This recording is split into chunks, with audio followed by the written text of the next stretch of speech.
기도하겠습니다.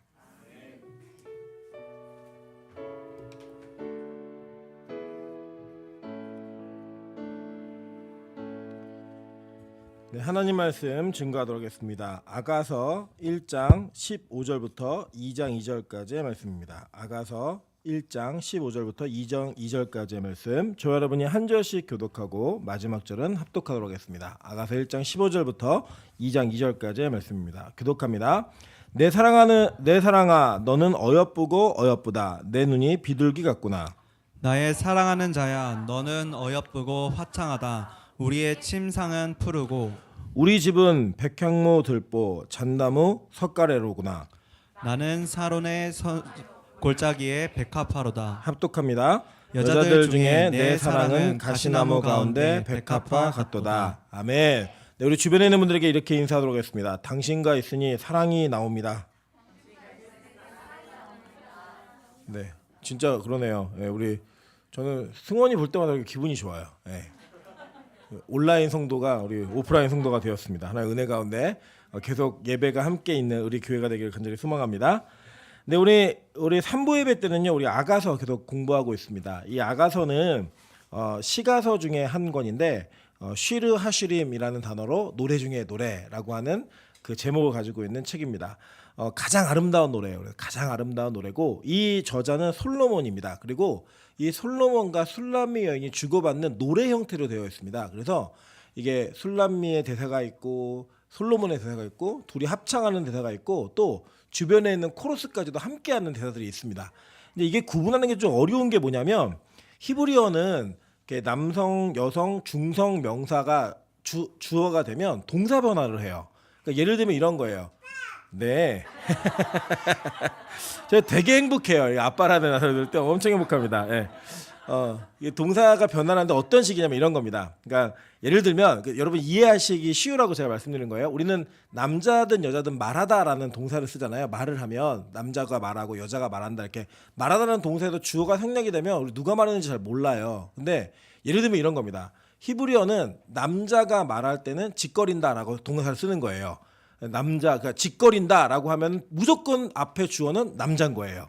그리고 여성이 말할 때는 말씀하신다, 이렇게 동사가 바뀌는 거예요. 무슨 얘기인지 이해되시죠? 그러니까 말하다라는 동사가 남자가 얘기할 땐 짓거린다로 바뀌고 여자가 얘기할 때는 말씀하신다로 바뀌는 거예요. 그래서 그냥 말씀하신다라는 그냥 동사만 나오면 주어가 뭔지를 아는 거예요. 근데 이제 한글 성경은 그거를 전제하지 않고 번역하다 보니까 이게 누가 말하는 대사인지 잘 모르십니다. 그래서 제가 지난 시간에도 좀 신경을 써드려야 되는데 빨리 끝내려는 마음이 급하다 보니까 이게 신경을 잘 못 썼는데, 제가 지금부터 이렇게 대사의 구절이 얼마 진도가 안 나갔으니까 알려드리면 성경에 좀 체크를 하시면 좋을 것 같아요. 성경책 갖고는 다니세요?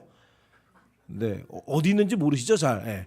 네, 저도 집에 황금송아지가 있습니다. 네. 안 갖고 다녀서 그렇죠. 네. 그 1장 그러니까 2절부터 7절까지는요. 1장 2절부터 7절까지는 신부의 대사예요. 그러니까 이게 술람미 여인이 하는 대사이고, 8절부터 11절까지는 신랑, 남성이 하는 대사입니다. 그리고 12절부터 14절까지도 역시 신부가 하는 대사예요. 여성이 하는 대사고, 15절은 신랑의 대사입니다. 신랑의 대사. 그리고 16절부터 2장 1절까지가 신부의 대사예요. 그리고 우리가 오늘 본문으로 마지막 볼 2장 2절은 솔로몬 신랑의 대사입니다. 그래서 신랑 신부가 대사를 주고받는 거예요. 근데 우리는 이게 모르잖아요, 잘. 그래서 이거를 전제하시면서 그 대사 속에 두 사람의 대화 속에 사랑이 어떻게 깃드는가, 이걸 보셔야 됩니다. 왜냐하면 제가 설명드렸듯이 솔로몬은 남성형 명사라고 얘기했죠, 이름이. 그리고 이게 여성형으로 바뀌면 뭐예요?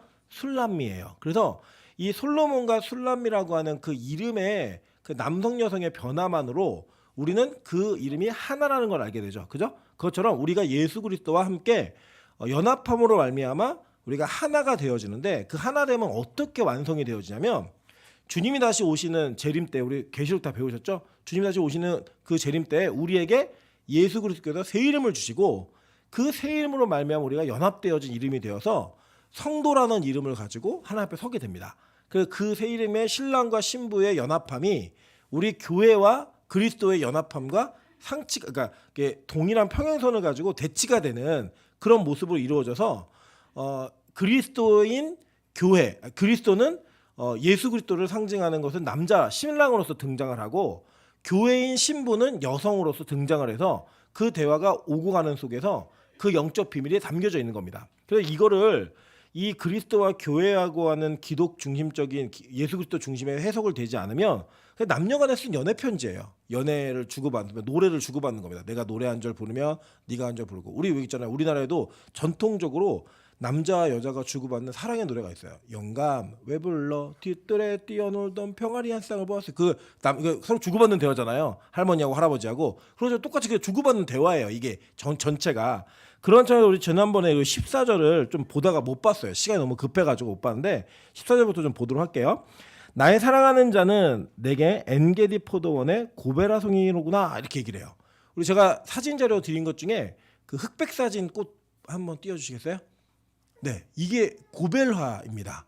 이 고벨화가 뭐냐면 여러분 헤나 아시죠? 헤나가 고벨화예요. 네.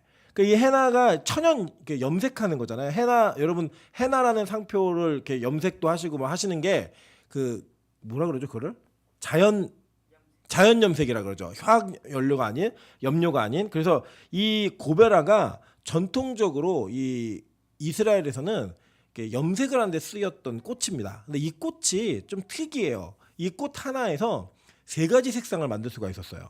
그래서 어떤 색상을 만드냐면 붉은색, 노란색, 오렌지색을 만들 수가 있어요. 그래서 이것을 유대인들은 메시아 꽃이라고 얘기했습니다. 왜냐하면 메시아라는 뜻이 뭐죠? 메시아라는 뜻이 뭐예요? 그리스도라는 뜻은 뭐예요? 예, 기름 부음 받은 자라는 뜻이잖아요. 메시아라는 뜻은 뭐예요? 그러면 기름 부음 받은 자라는 뜻이죠. 그러면 기름 부음 받는 자들이 구약에서 누구누구가 기름 부음을 받았죠? 왕, 선지자, 제사장. 그 세 가지의 직분을 받는 사람에게 기름을 부었단 말이에요. 그래서 삼중직이 예수 그리스도에게 회복되어지고 이 삼중직이 누구에게 있었냐면 다윗에게 있었잖아요. 멜기세덱에게 있었고 그래서 그 사람들을 메시아의 예표와 메시아 자체로 여기는 거였어요. 그래서 구약에 나타난 멜기세덱이나 다윗은 메시아의 예표였고 진짜 메시아는 누구였어요? 예수 그리스도였잖아요. 그래서 이 고베라라고 하는 게 바로 이 메시아 꽃입니다. 하나의 꽃에서 줄기하고 이 가지하고 꽃에 3가지 염료의 색깔이 나오기 때문에 이거를 유대인들은 그냥 메시아 꽃이라고 불렀습니다. 이 꽃 자체를. 그러니까 이게 누구의 대사였죠? 15절? 14절? 신부가 누구에게 하는 대사예요? 신랑에게. 그죠? 그래서 이 신부의 고백 속에 뭐가 담겨 있냐면 나의 사랑하는 자 이게 누구예요? 솔로몬이잖아요. 솔로몬에게 나의 사랑하는 자는 내게 엔게디 포도원의 메시아 꽃 같구나 이렇게 얘기하는 거예요. 그러니까 이게 누구의 고백이에요? 교회가 그리스도에게 해야 되는 고백인 거예요. 그러니까 이게 이 그리스도는 삼중직을 가지고 있는 분입니다. 그러니까 예수님이 기름 부음 받은 자라고 얘기하는 건 예수는 이 땅에 왕으로 선지자로 그리고 제사장으로 오신 거예요. 그 삼중직이 예수에게 있음으로 말미암아 이 꽃 자체가 이미 예수 그리스도를 예표하고 있는 상징으로서 사용되고 있다라고 하는 것입니다. 그 이게 신부의 대사예요. 그 다음에 이제 신랑이 뭐라고 얘기하냐면 15절 볼게요. 내 사랑아 너는 어여쁘고 어여쁘다. 내 눈이 비둘기 같구나라고 얘기합니다.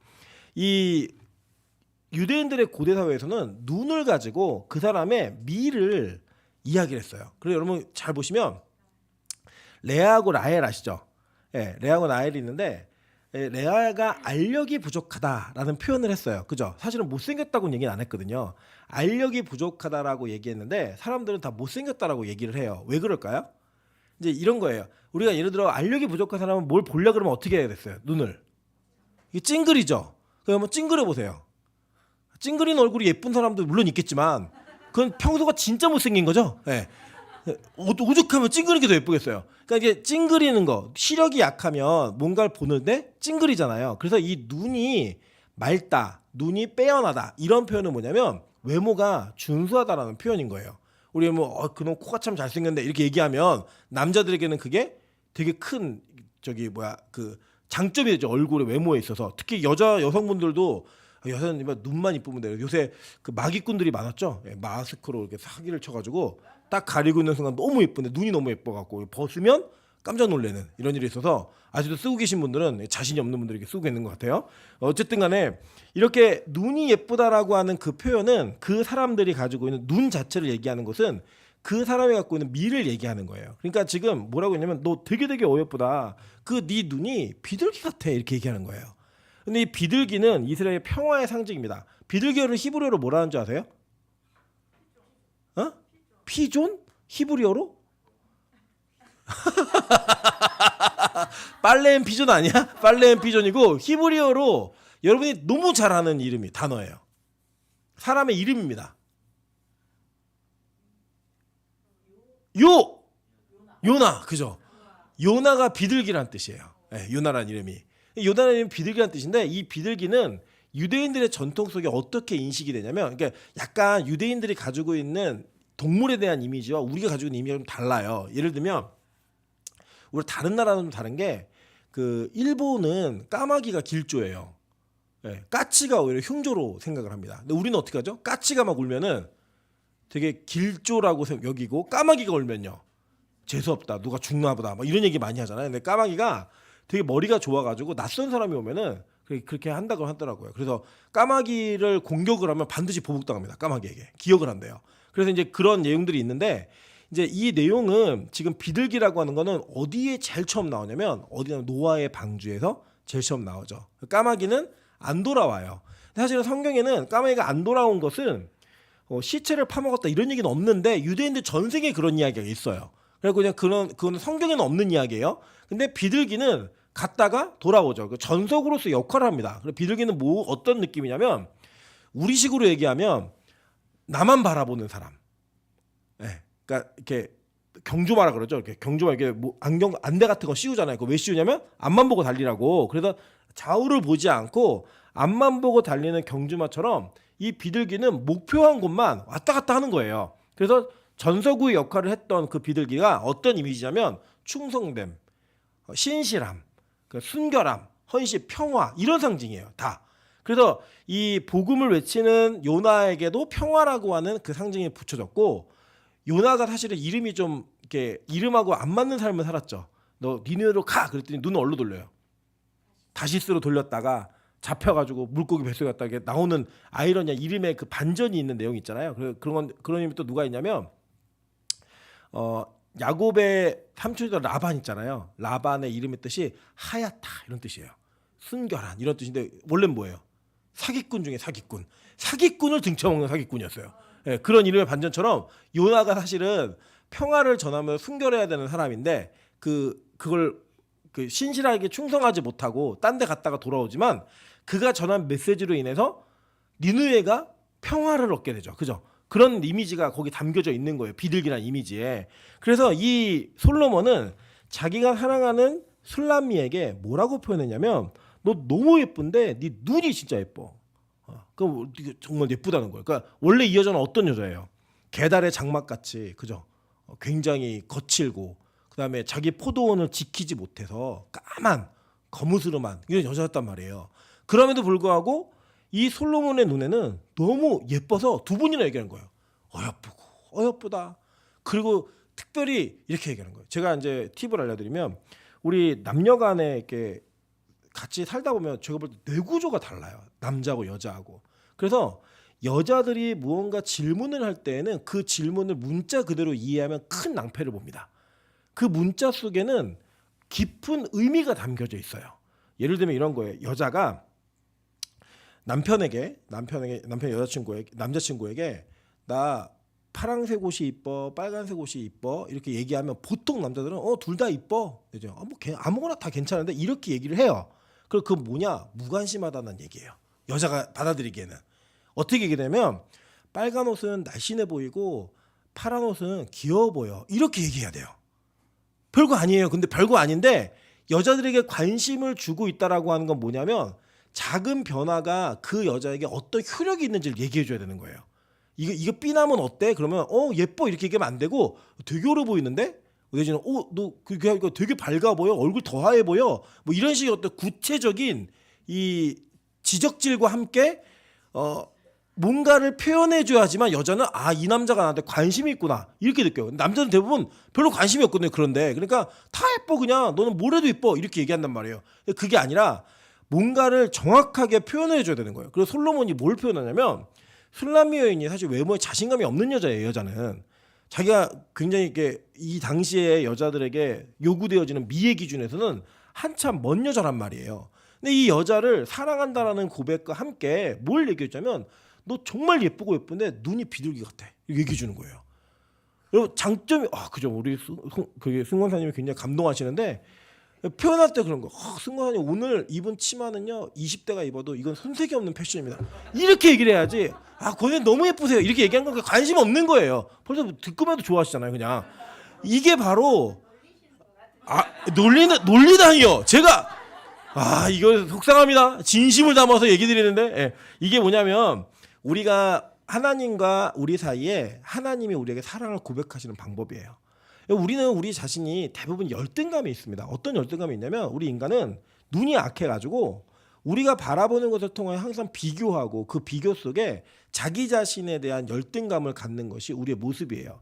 그 열등감은 때로는 어떻게 표현되냐면 내가 남들보다 좀 나은 것 같으면 그것은 우월감으로 표현돼요. 그러니까 우월감과 열등감은 같은 감정이에요.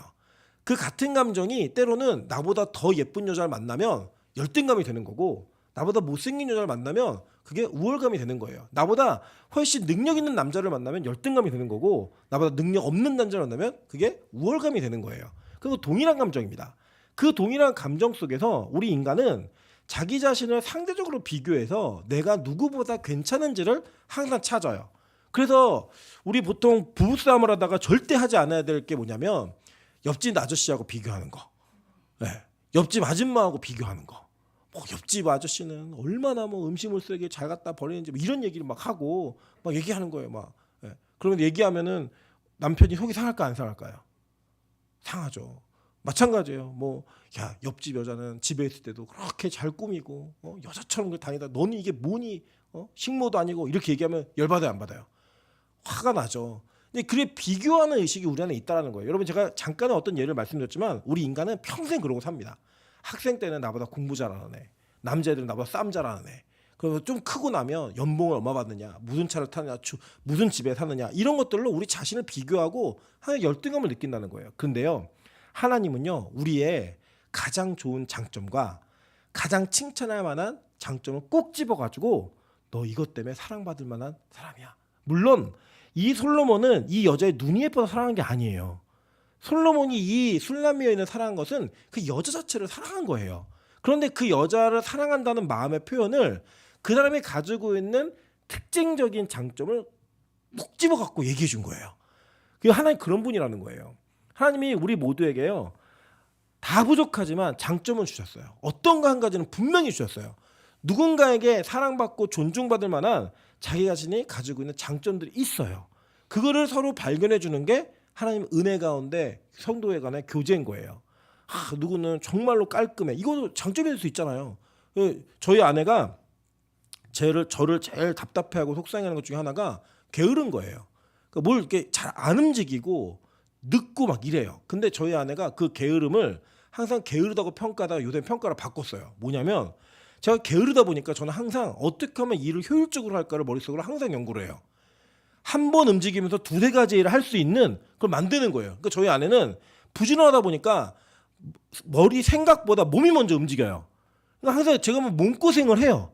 왜냐면 저렇게 보면 저거는 조금 있다 하면 한 번에 두 가지를 할 수 있는데 저는 이 생각이 있는 거죠. 저희 아내는 그 몸이 먼저 움직이는 거예요. 그 요새는 저희 아내가 너무 힘들고 일이 많으면 저한테 물어요. 뭐부터 어떻게 해야 돼? 제가 그 얘기 해주면요 너무 감탄하는 거예요. 그래서 역시 게을러. 무슨 말인지 이해되세요? 그러니까 때로는 그 단점인 것 어떤 때 되게 단점인데 그 단점을 다른 방향에서 바라보다 보니까 그 장점이 되더라는 거예요. 그걸 장점으로 여길 수 있는 은혜가 우리에게 있다라는 거예요. 하나님 우리를 그렇게 보신다는 거예요. 여러분 스스로는 열등감이 있을 수 있지만 그 열등감을 하나님은 그 열등감의 부분을 장점으로 바꾸시는 분입니다. 왠지 아세요? 하나님이 그걸 채워주시기 때문이에요. 그거를 채우시는 하나님이시기 때문에 여러분의 가장 약한 것이 하나님의 가장 큰 강점을 드러내는 은혜라는 것. 여러분 그걸 깨달으셔야 된다는 겁니다. 그래서 이 얘기가 이제 거기 나오는 거예요. 그런 다음에 이제 솔로몬이 그 얘기를 하고 그 다음에 16절에 나오는 거예요. 16절 보니까요. 나의 사랑하는 자야 너는 어여쁘고 화창하다. 그러니까 이게 술람미가 솔로몬한테 하는 이야기예요. 그러니까 우리가 생각할 때는 여자가 남자에게는 뭐 씩씩하다, 잘생겼다 이렇게 얘기하는 게 맞는 것 같은데 여기 보면 여기도 어여쁘다라는 표현을 같이 이렇게 해주는 거예요. 서로 상대적으로. 그러면서 화창하다. 우리의 침상은 푸르고 우리 집은 백향목 들보 잣나무 석가래로구나 이렇게 얘기합니다. 자, 여기 이제 의미가 담겨져 있는데 요거는 같이 보셔야 돼요. 자, 제가 한번 설명을 드려볼게요. 이제 뭐 이게 석가래하고 들보가 여러분 뭔지 모르시죠, 잘. 저도 이제 몰라가지고 이제 그리는 걸 보고 이제 건축했는데 이게 땅으로부터 위로 세우는 건 기둥이에요. 기둥들을 이렇게 세우고 나면 이 기둥과 기둥을 연결하는 게 있거든요. 이게 뭐냐면 들보입니다. 예. 그리고 여러분 뭐 보통 집들은 지붕이 있잖아요. 그 지붕을 받치는 나무결 같은 거 이런 거를 그걸 다 석가래라고 얘기하는 거예요.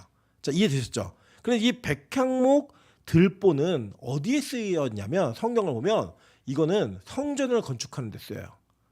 그리고 마찬가지로 잣나무 석가래도 역시 성전 건축을 하는데 쓰이는 겁니다. 근데 잘 보세요. 지금 들보하고 석가래는 집 전체에서 뭘 만드는 데 필요한 거예요. 그렇죠. 지붕 만드는 데 필요한 거예요. 기둥은 얘기 안 했잖아요, 지금. 들보하고 석가래는 지붕을 만드는 데 필요한 거예요. 그러니까 지붕이 제공하는 게 뭘까요? 이 땅은 햇볕이 되게 뜨거운 땅이에요. 그래서 그 가나안 땅도 마찬가지지만 이 광야 생활을 할 때 이 광야 생활하는 사람이 꼭 필요했던 게 뭐냐면 구름 기둥과 불 기둥이었잖아요. 왜냐면 일교차도 심하지만 이 낮에는 구름 기둥으로 인한 그늘이 없으면 이게 살 수가 없는 동네예요. 근데 안에 가보시면 되게 신기한 게 너무 더운데 그늘에만 들어가면 너무 시원해요. 이게 습도가 높지가 않기 때문에 그늘만 있으면 살 것 같아요. 그늘을 벗어나는 게 너무 힘들어요. 이 땅 가면. 저는 이제 가봤잖아요. 너무 더울 때 가갖고 저는 고생을 많이 했는데 햇볕이 얼마나 뜨거운지 저는 항상 가서 제일 먼저 하는 일이 그늘 찾는 일이었어요. 그늘 안에만 들어가면 되는 거예요. 그늘 안에만. 그러니까 이 지붕이 있다는 거는 그 지붕이 뭘 제공하느냐? 휴식과 안식을 제공하는 거예요. 그런데 지금 여기에 이 백향목과 잣나무는 성전에만 쓰였던 거란 그 재료인 거예요. 지금 성전을 지을 때 물론 집을 지을 때도 썼지만 성전 전체에서 이 내용들은 뭐 열왕기상 7장 이렇게 보면은 다 성전을 지을 때 썼던 자재들입니다.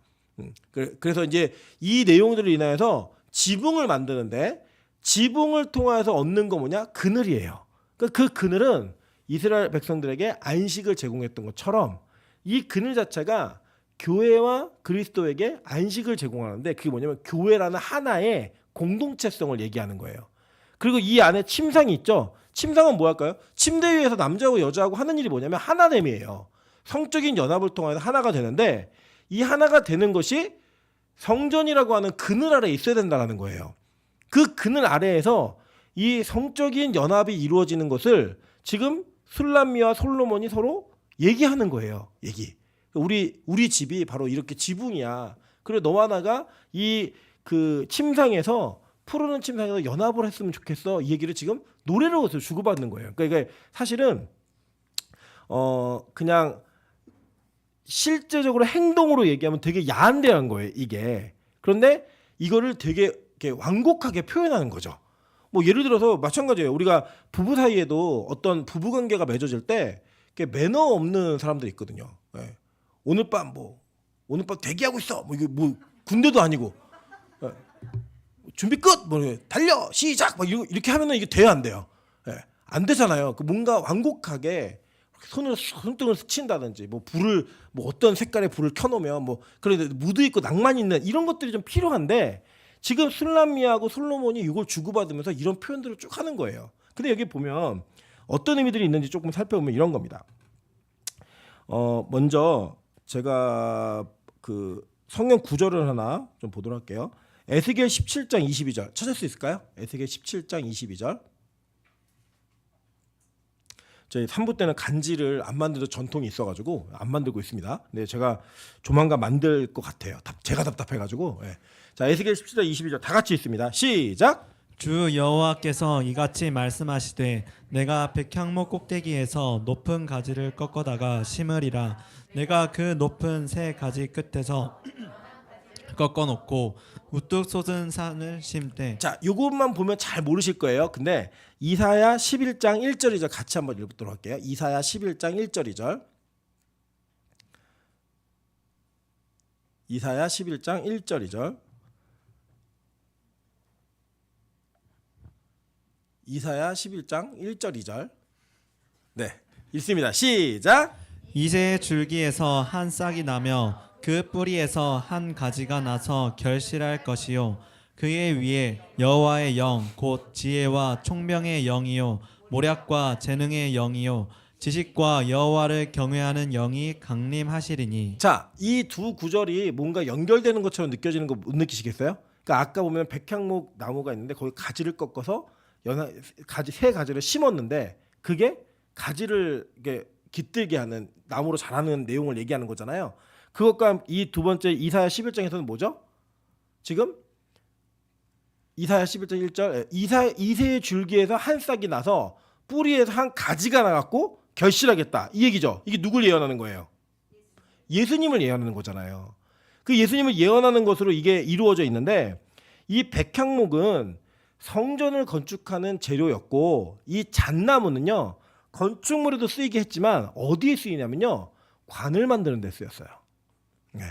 관을 만드는 데 쓰이는 우리 왜 뭐 여러분들 나중에 장례식을 그러니까 하다 보면 이제 부모님이나 할머니 할아버지 돌아가시게 되면 관을 선택해서 오동나무 뭐 이렇게 있잖아요. 우리나라 전통적으로 얘기하는.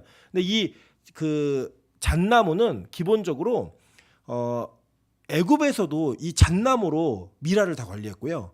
유대인들도 지금도 유대인들이 무덤에 가면 무덤 주변에 이 잣나무가 엄청 많이 심어져 있어요.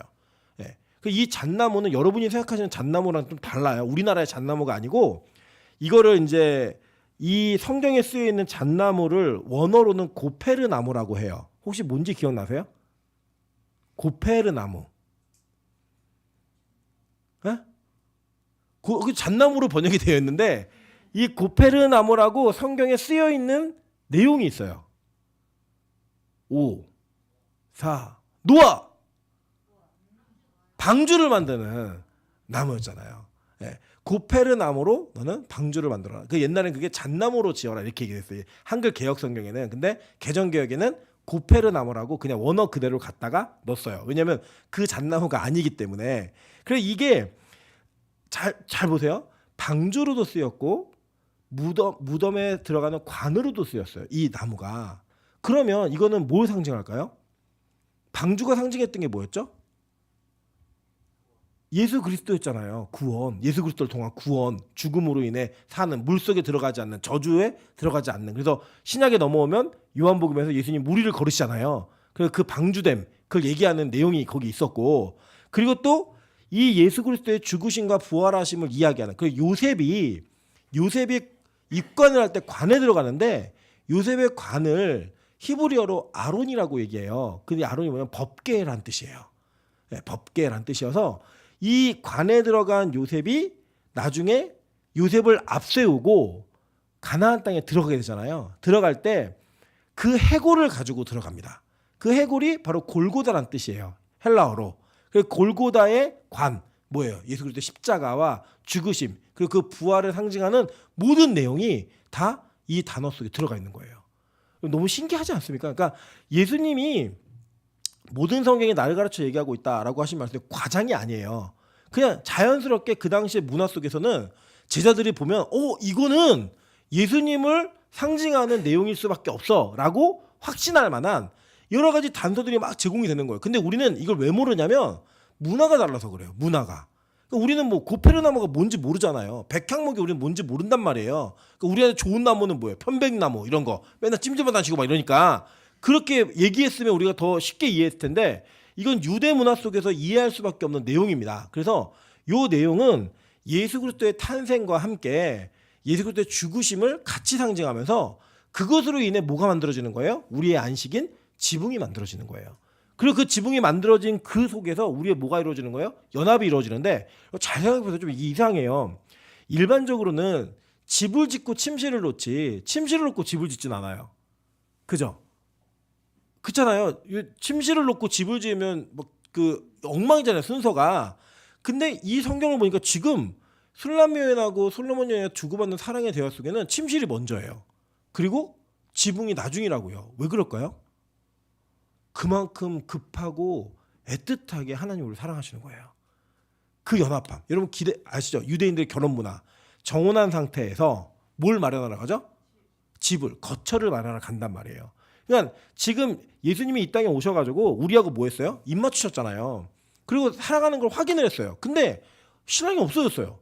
그러니까 이게 불안한 거예요, 맨날. 우리가 예수님과의 첫사랑을 막 이루어져서 내가 예수님을 믿는 것 같고 막 그 믿음이 막 우리 안에 막 불타오르는 것 같을 때는요, 막 이 세상에 혼자 있어도 될 것 같고 내가 세상에서 제일 사랑받는 사람 같고 이런 감정이 있어요, 없어요?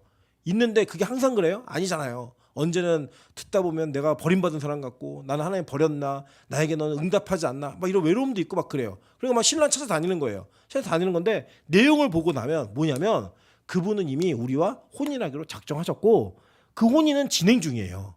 그래서 그 연합이 있었던 거예요. 성적 연합이. 그러고 난 다음에 이 하나님께서 우리의 처소를 예비하기 위해서 지붕 마련하려고 집 지려고 어디 가셨어요, 지금? 천국에 가신 거예요. 지금 지러 가신 건 아니에요. 표현이 그렇다는 거예요.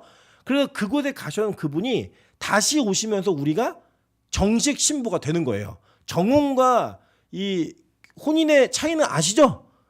제가 여러 번 설명을 드렸으니까 유대인들의 문화 속에서 해결하는 거예요. 우리는 보통은 옛날에 약혼하고 결혼했잖아요. 근데 이 정혼의 관계는 약혼보다 세요. 그리고 결혼보다 조금 약해요.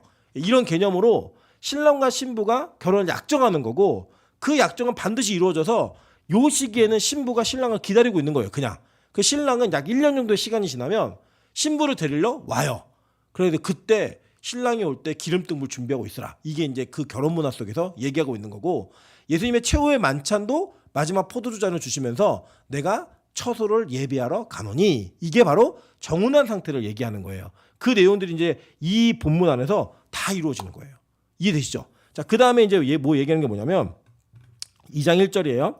나는 사론에 수선하여 골짜기에 백합화로다라고 얘기합니다. 근데 이 수선화라는 단어가, 그리고 이 백합화라는 단어가 사실은 이제 이 수선화는 백합화 요거는 우리가 이해하는 것과는 좀 달라요. 제가 얘기를 드릴게요. 먼저 수선화, 백합화 먼저 볼까요? 백합화. 사진 한 장 보여주세요. 네. 저게 백합화입니다. 이해가 안 되시죠? 네. 이게 히브리어는 쇼샨이라는 단어인데 여기 성경에는 그렇게 쓰여 있는데 지금 현대에서는 히브리인들이 저걸 뭐라 그러면 아네모네라는 부르는 꽃이에요. 근데 예수님이 야 저 드레핀 백합화를 받아, 그 백합화를 봐라, 길쌈도 하지 않는데 입을 거 걱정하지 않는다라고 얘기한 백합화 이거예요. 왜냐면 이거는 왕이 입는 자주 색깔 옷의 색깔입니다.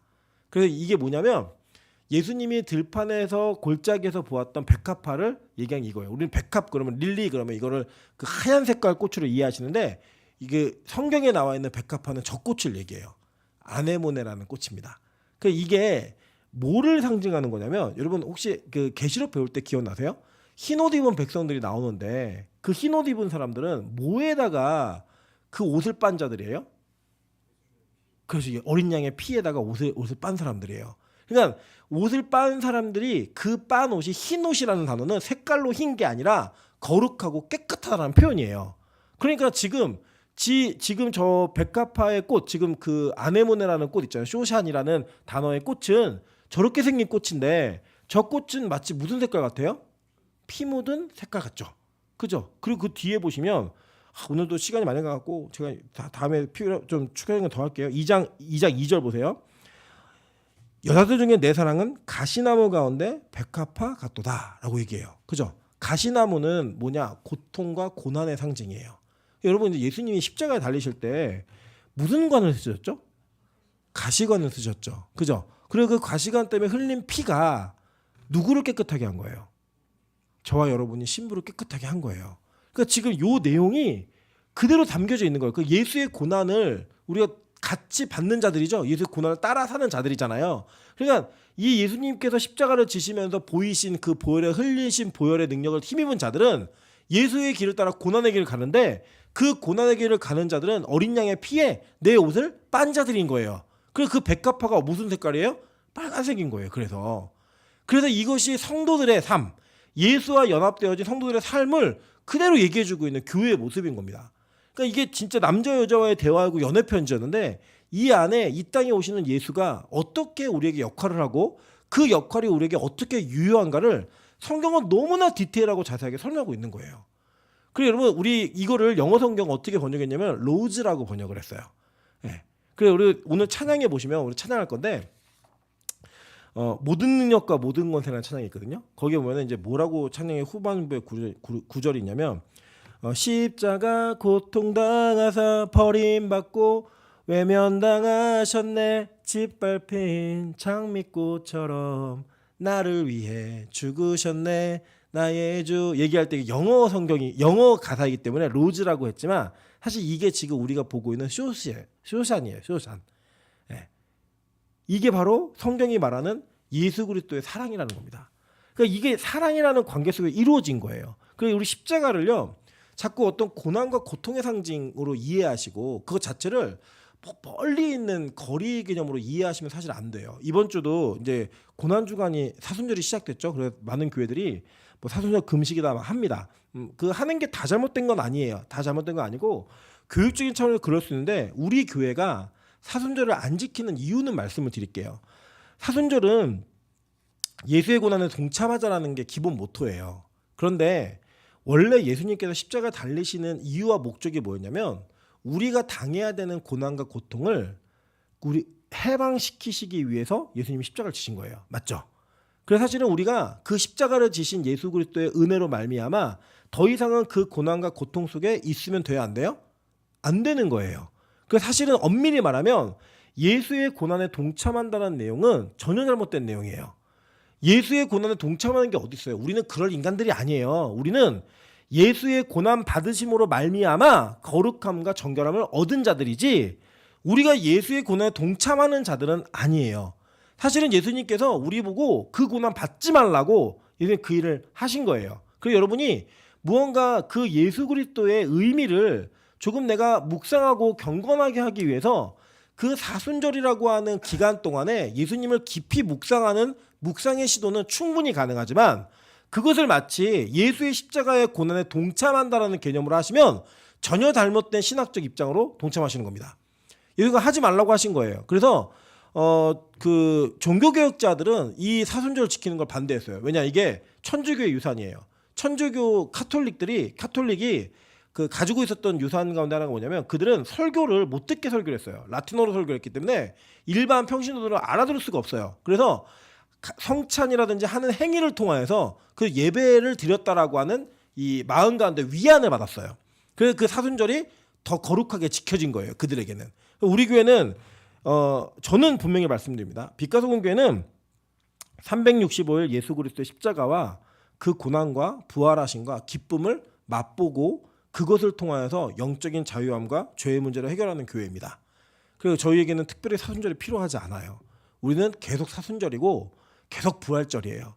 우리의 365일은 예수와 함께 동행함으로 말미암아 겪는 모든 순간들을 다 감내하기 위해 그 은혜를 간구하는 시간이기 때문에 빛과 소금 교회는 특별히 사순절을 기간과 절기를 지켜서 그렇게 하지 않습니다.